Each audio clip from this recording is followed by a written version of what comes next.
بسم اللہ الرحمن الرحیم۔ دربار یزید میں بی بی زینب علیہ السلام کا خطبہ۔ مقتل لہوف بہار الانوار اور ریاض الاقدس میں مرقوم ہے کہ یزید کے گستاخانہ الفاظ سن کر بی بی زینب اپنی جگہ سے کھڑی ہوئیں اور ارشاد فرمایا، تمام تعریفیں خدا پر زینب دیتی ہے جو تمام عالم کا پروردگار ہے۔ درود و سلام ہو رسول خدا اور ان کی آل پر۔ خداوند عالم نے سچ فرمایا ہے کہ ان لوگوں کا انجام جنہوں نے اعمال بد انجام دیے برا ہوا، کہ انہوں نے خدا کی آیات کو جھٹلایا اور ان کا مذاق اڑایا۔ اے یزید، کیا یہ تو سمجھتا ہے کہ ہم پر زمین و آسمان تنگ کر کے اور قیدی بنا کر پھرانے سے ہم خدا کے سامنے رسوا ہو جائیں گے؟ اور کیا تیری عظمت میں اضافہ ہو جائے گا؟ اور کیا تیرے بد اعمال تیری برائی کی دلیل ہیں؟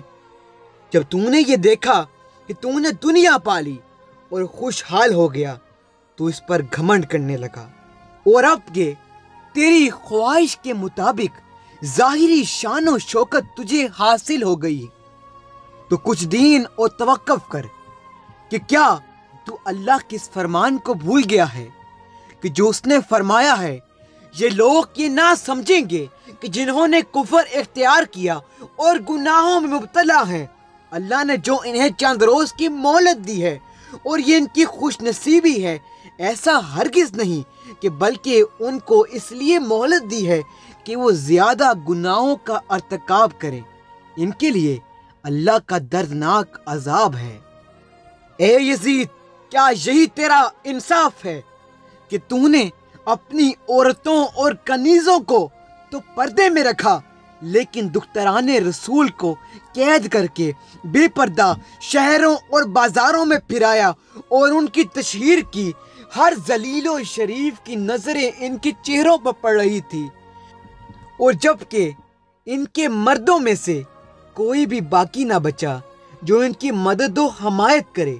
اس سے رحم کی کوئی امید نہیں کی جا سکتی کہ جس کی پرورش ہی شہیدوں کے خون سے ہوئی اور برگزیدہ لوگوں کے جگر کو چبایا گیا، وہ ہماری دشمنی سے کس طرح باز آ سکتے ہیں جو ہم سے کینہ و حسد و بغض رکھتے ہیں۔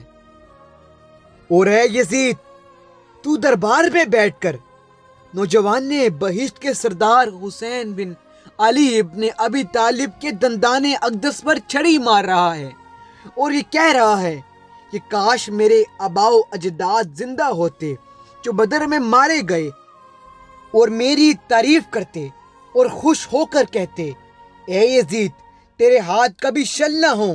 اے یزید، تو نے ذریعت محمد اور اولاد ابو طالب کا خون بہا کر ہمارے دل کے زخموں کو تازہ کر دیا ہے، اور تو جو اپنے بزرگواروں کو پکارتا ہے تو بہت جلد ان کی انجام کو پہنچ جائے گا۔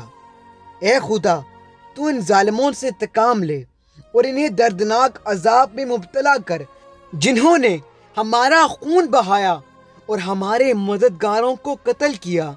اے یزید، خدا کی قسم، تو نے اس اقدام سے کسی کو اذیت نہ پہنچا سکا، بلکہ تو نے اپنا نقصان کیا اور خود کو زخمی کیا اور اپنا ہی گوشت کو پارا پارا کیا۔ تو نے اپنی عاقبت اپنے ہاتھوں ہی خراب کی۔ تو بہت جلد رسول خدا کے سامنے پیش کیا جائے گا، کیونکہ تو نے ان کی عطرت کا خون بہایا اور ان کی بے حرمتی کی۔ اس کا گناہ تیری گردن پر ہوگا۔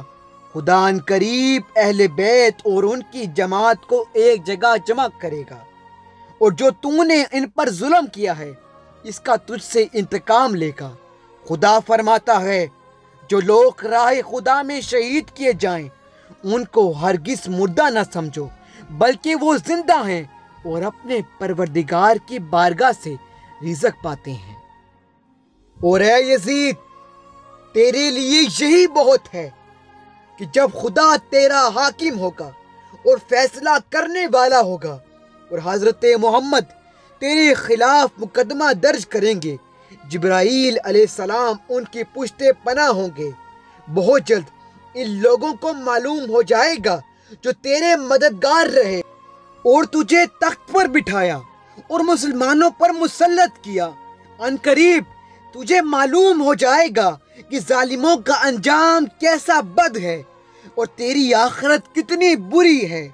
یہ انقلاب زمانہ ہے کہ میں زینب بن علی تجھ جیسے حقیر انسان سے گفتگو کرنے پر مجبور ہوں، لیکن میں تیری اوقات جانتی ہوں اور تجھے حقیر سمجھتی ہوں۔ یہ ہماری آنکھیں گریہ کناں ہیں، ہمارے سینوں میں غم کی آگ بھڑک رہی ہے۔ یہ بات کس قدر تعجب آمیز ہے کہ شیطانی گروہ کے ہاتھوں خدا کے طیب و طاہر گروہ کو شہید کیا گیا، اور اس شیطانی گروہ کے دہن نے ہمارا گوشت چبایا، اور پاکیزہ جسموں پر جو زمین پر پڑے ہیں جنگل کے جانور فریاد کر رہے ہیں۔ اے یزید، تو نے ہم پر مال غنیمت سمجھ کر قبضہ کیا، ان قریب تجھ سے اس کا بدلہ لیا جائے گا اور تجھے کچھ بھی حاصل نہ ہوگا۔ خدا کسی پر ظلم نہیں کرتا، اس کی بارگاہ میں شکایت کریں گے، وہی ہمارا پناہ گاہ ہے۔ تو ہمارے ذکر کو نہیں مٹا سکتا، تو چاہے جتنی کوششیں کیوں نہ کر لے ہماری شریعت کو نہیں مٹا سکتا، اور تو کبھی بھی ہمارے مرتبے کو نہیں پہنچ سکتا۔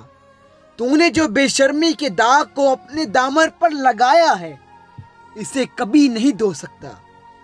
تیری رائے پست ہے اور تیری حیثیت نہایت گری ہوئی ہے، اور تیری زندگی کے بہت کم دن رہ گئے ہیں۔ اس دن تیری جماعت بکھر جائے گی۔ خدا کی لعنت ہو ظالمین پر۔ حمد و ثنا ہوں پروردگار عالم کی، اور اس کا شکر ہے جس نے ہماری ابتدا و سعادت و نصرت کی ہے اور ہماری انتہا شہادت اور رحمت پر مکمل کی ہے۔ ہم خدا سے دعا کرتے ہیں کہ وہ شہیدان راہ حق کو اجر و ثواب عطا فرمائے اور ان شہیدوں کے مراتب کو بلند کرے اور ہمیں اپنے نیک جانشینوں کے ساتھ قائم رکھے۔ خداوند تعالیٰ بڑا رحم کرنے والا ہے، وہی ہمارے لیے کافی ہے اور وہی ہمارا بہترین وکیل ہے۔